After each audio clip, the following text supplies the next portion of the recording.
शिक्षक दिवस पर प्रदेश के सभी माता पिताओं से, बच्चों से और सभी अध्यापकों को मेरी मंगल कामनाएं हैं।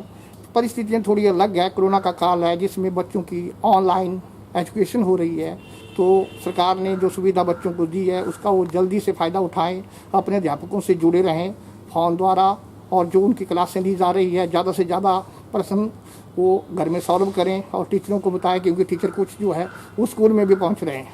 हम शिक्षक दिवस पर अपनी महान जो हमारी परंपराएं हैं, क्योंकि गुरु को यानी कि ईश्वर के बाद दूसरा माना गया है, हमारी शिक्षा का महान मूल्य हमें बताता है कि शिक्षा असत्य से सत्य की तरफ, अंधकार से प्रकाश की तरफ और मृत्यु से अमरता की तरफ ले जाती है।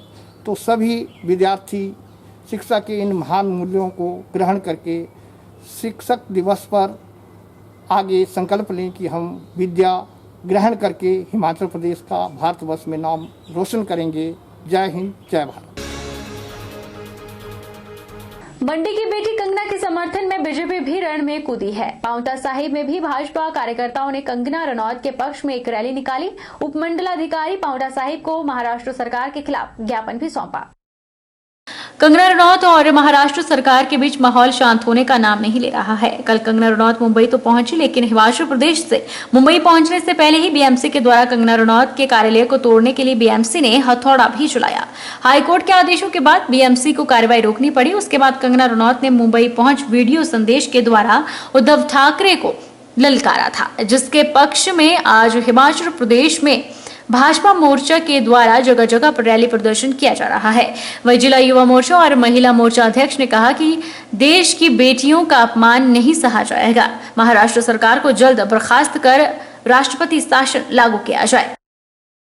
हमारी फिल्मी इंडस्ट्रीज की एक जानी मानी हस्ती कंगना रनावत जी के साथ जो आज महाराष्ट्र सरकार ने किया है उसको हमारे पूरे देश ने देखा है। और हमारी हिमाचल की बेटी है, जो पहाड़ों से आई हुई हमारी ये बेटी है, उसके साथ हमारा पूरा भाजपा मंडल, पूरा भाजपा सरकार, हमारी प्रदेश की सरकार पहाड़ की तरह ही उनके साथ खड़ी है। और हम ये चाहते हैं कि जो हमने आज ये ज्ञापन हमारे एसडीएम सर के जरिए हमने राष्ट्रपति जी तक पहुंचाया है, उसके चलते हम ये चाहेंगे कि असंवैधानिक रूप से जो ये कार्य किया गया है महाराष्ट्र सरकार द्वारा, उसे जल्दी से जल्दी गिराया जाए और वहां पर राष्ट्रपति शासन लागू किया जाए। अभिनेत्री कंगना रनौत के साथ महाराष्ट्र में कांग्रेस से समर्थित सरकार द्वारा किए गए अभद्र व्यवहार और उनके कार्यालय भवन को असंवैधानिक ढंग से जेसीबी द्वारा गिराए जाने की कार्यवाही के खिलाफ भाजपा मंडल फतेहपुर की ओर से हिमाचल की बेटी के हक के लिए एसडीएम फतेहपुर के माध्यम से मंडलाध्यक्ष करतार पठानी की अध्यक्षता में राष्ट्रपति को ज्ञापन सौंपा गया।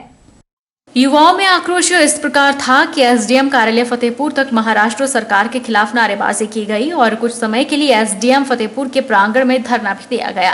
कंगना रनौत के हक में भाजपा मंडल खुलकर सामने आया। भाजपा मंडल अध्यक्ष करतार पठानी ने कहा कि हिमाचल की बेटी के स्वाभिमान के लिए अंत तक लड़ाई लड़ेंगे और महाराष्ट्र सरकार को सबक सिखाया जाएगा। आज तक कभी भी किसी भी सरकार ने बदले की भावना से किसी महिला के खिलाफ ऐसा कृत्य कभी नहीं किया। उन्होंने कहा कि महाराष्ट्र सरकार की असलियत आज सबके सामने उजागर हो चुकी है। ठाकर जिसको कि मुख्यमंत्री बन गए हैं, यही पता नहीं है कि स्त्री का मान सम्मान, औरत का मान सम्मान कैसे किया जाता है। हिमाचल की बेटी जो कि झांसी रानी का दूसरा रूप है, जिन्होंने उन्होंने न्याय के खिलाफ आवाज़ उठाई थी, उदय ठाकर को वो चीज़ पसंद नहीं आई और उसके बदले में जो कंगना रनौत ने अपना ऑफिस बम्बे में बनाया था, उसके बदले में उसको कल जबरदस्ती बिना नोट्स और नोट्स के टाइम से पहले तोड़वा दिया है। इसका भाजपा मंडल फतेहपुर इसका विरोध करता है। कंगना रनौत के साथ अभद्र व्यवहार और उनके कार्यालय भवन को असंवैधानिक ढंग से जेसीबी द्वारा गिराए जाने की कार्रवाई के खिलाफ नालागढ़ की जनता की ओर से एसडीएम के माध्यम से राष्ट्रपति को ज्ञापन सौंपा गया। जनता में आक्रोश इस प्रकार था कि एसडीएम कार्यालय तक महाराष्ट्र सरकार के खिलाफ नारेबाजी की गई और कंगना के हक में महिलाएं खुलकर सामने आई। नालागढ़ की जानी मानी हस्तियों ने भी कंगना के हक जनता का साथ दिया और महाराष्ट्र सरकार पर जमकर निशाना साधा। नारी को पूरा हक है कि वो भी कोई गलत काम हो या कोई जुल्म हो रहा हो या कोई ऐसी, उसके लिए उसको पूरा अधिकार है कि वो भी अपनी आवाज़ उठा सकती है। तो अगर कंगना जी ने आवाज़ उठाई है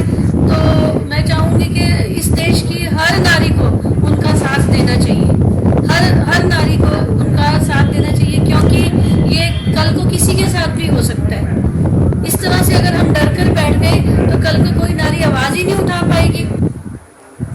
बहुत ही दुख की बात है कि एक महिला के साथ, हिमाचल की बेटी के साथ वैसा व्यवहार कर रहे हैं जो कि मुझे नहीं लगता कोई सरकार ऐसा करती होगी।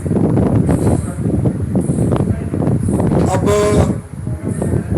क्योंकि सरकार का जो ड्यूटी होती है हर एक नागरिक को सुरक्षा देने की होती है, ना कि उसको थ्रेट करने की। जो वहाँ के संजय राउत जी है या वहाँ के गृह मंत्री हैं देशमुख जी, उन्होंने इतने अभद्र टिप्पणियाँ की हैं जो वो संपूर्ण यानी कि हिमाचल ही नहीं अभी पूरे भारत की बात करूँगा, महिला यानी कि नारी शक्ति के बारे में ऐसी अभद्र टिप्पणियाँ करना बिल्कुल अशोभनीय है। और किसी भी गृह मंत्री जो होता है वो पूरे प्रदेश के लिए प्रदेश का एक पालक होता है, इन सेंस की उन्होंने रक्षा करनी होती है वहाँ के लॉ एंड ऑर्डर की, लेकिन वही उनको धमकियाँ दे रहे हैं कि आप महाराष्ट्र में घुस के बताइए, जिसके बावजूद गृह मंत्रालय ने, जो हमारे भारत का गृह मंत्रालय है, उन्होंने उन्हें वाई कैटेगरी की सुरक्षा प्रदान की। तो इन सब बातों की पूरा आज समाज नारी शक्ति को तो आहत पहुंचाई है, लेकिन हम खुद इन बातों से बहुत ज्यादा आहत हैं। लगभग 6 महीनों के लंबे अंतराल के बाद आखिरकार श्रद्धालुओं का इंतजार अब खत्म हो गया। हिमाचल प्रदेश के विश्वविख्यात शक्तिपीठों पर सुबह की आरती के साथ माता के द्वार श्रद्धालुओं के लिए खोल दिए गए। हालांकि पिछले 6 महीने से बंद शहर की दुकानें भी खुल गई और दुकानदार और व्यापारियों को आस है कि फिर से जिंदगी पटरी पर लौटेगी। फिलहाल पंजाब, हरियाणा, दिल्ली, यूपी, बिहार और अन्य प्रदेशों के श्रद्धालुओं को ई रजिस्ट्रेशन के माध्यम से अनुमति लेकर माता के दर्शनों के लिए आना पड़ेगा। पूरा दिन में लगभग 1000 श्रद्धालुओं को अनुमति प्रदान की जाएगी। नैना देवी मंदिर में मुख्य द्वार के पास टच फ्री सैनिटाइजर मशीनें और touch free hand wash system लगाया गया है। श्रद्धालुओं की सुरक्षा सुविधा का मंदिर न्यास के द्वारा पूरा ध्यान रखा गया है। श्रद्धालुओं के आने जाने के लिए अलग अलग रास्ते हैं और मंदिर के गर्भगृह में मात्र 1 मिनट के लिए ही श्रद्धालु रुक सकते हैं।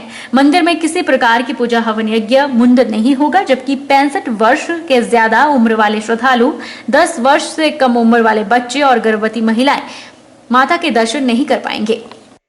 चाहूँगा कि जो श्रद्धालु यहाँ पे आएंगे उनको क्या ध्यान रखना है कि मूर्तियों को नहीं छूना है, घंटियाँ वगैरह जो है वो नहीं बजा पाएंगे, प्रसाद जो है टेंपल से नहीं मिलेगा, ना ही टेंपल जो है प्रसाद कोई लाएगा या कोई वो लेके आएंगे तो वो भी ग्रहण नहीं करेंगे हम, तो प्रसाद लाना ले जाना जो है वो अलाउड नहीं होगा।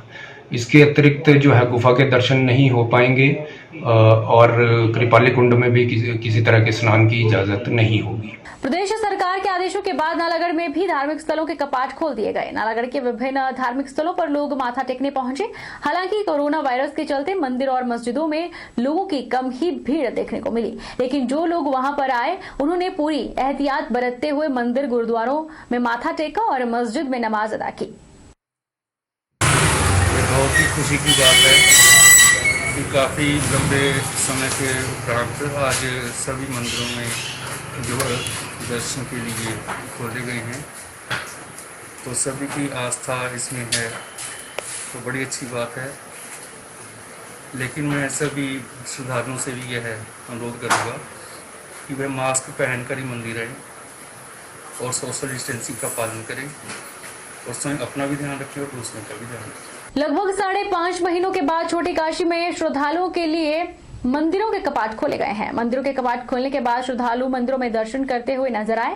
वहीं मंडल स्थित प्राचीन बाबा भूतनाथ मंदिर में भी श्रद्धालुओं ने सोशल डिस्टेंसिंग के साथ बाबा भूतनाथ के दर्शन किए और आशीर्वाद प्राप्त किया। बाबा भूतनाथ मंदिर के महंत स्वामी देवानंद सरस्वती ने कहा कि गाइडलाइंस के अनुसार श्रद्धालु मंदिरों में दर्शन करते समय इन बातों का ध्यान रखें कि मंदिर के गर्भगृह में प्रवेश वर्जित है। श्रद्धालु मूर्ति के पास 1 मिनट से ज्यादा खड़े न हों। सोशल डिस्टेंसिंग का पूरा पालन करें। मंदिर की परिक्रमा न करें। मंदिर की मूर्तियों और घंटियों को न छुएं। श्रद्धालु एक एक करके सोशल डिस्टेंसिंग का पालन करें। आज बाबा भूतनाथ मंदिर करीब 5.5 या 6 महीने के बाद में दर्शन के लिए भक्तों के दर्शनार्थ पट खोल दिया गया है। जो कोई भी श्रद्धालु बाबा का दर्शन कर सकता है, पूजन नहीं। पूजन का अभी समय नहीं है। जब थोड़ी बीमारी कम हो जाएगी उस समय विचार किया जाएगा और अलग अलग बिंदुओं पे, पर अभी इस हिसाब से दर्शन का प्रावधान है कि बीमारी भी ना फैले और लोगों को बाबा का दर्शन भी हो जाए और आशीर्वाद भी प्राप्त हो जाए। वक्त तो चला है छोटे से ब्रेक का। ब्रेक के बाद फौरन लौटेंगे, आप बने रहिए हमारे साथ।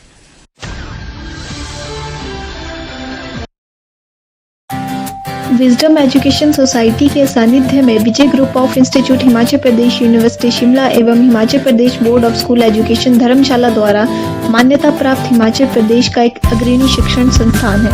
इंस्टीट्यूट में BBA, BCA, BCom, PGDCA, BEd तथा DLEd के कोर्सेज उपलब्ध हैं। कॉलेज प्रयासरत है छात्रों के चहुमुखी विकास की ओर, जिसके लिए कॉलेज उपलब्ध करवा रहा है डिजिटल क्लासरूम्स, विभिन्न प्रयोगशालाएं जैसे कि कंप्यूटर प्रयोगशालाओं का उपयोग ऑनलाइन एग्जामिनेशन के लिए भी किया जाता है, जिसमें 150 से अधिक कंप्यूटर मौजूद हैं तथा साथ ही नेचौक कस्बे में अर्ध लाइब्रेरी के अभाव को दूर करने के लिए विजडम एजुकेशन सोसाइटी ने कस्बे में शिक्षा प्राप्त करने वाले बच्चों समेत स्थानीय युवा पीढ़ी को अपने कैंपस में पुस्तकालय की सुविधा उपलब्ध करवाई है तथा साथ ही विजय ग्रुप प्रयासरत है कि कोरोना महामारी छात्रों के विकास में बाधा ना बने, इसलिए विजय ग्रुप छात्रों को ऑनलाइन रजिस्ट्रेशन की सुविधा प्रदान कर रहा है, जिसके माध्यम से छात्र घर बैठे ही अपनी एडमिशन की प्रक्रिया को पूरा कर सकते हैं।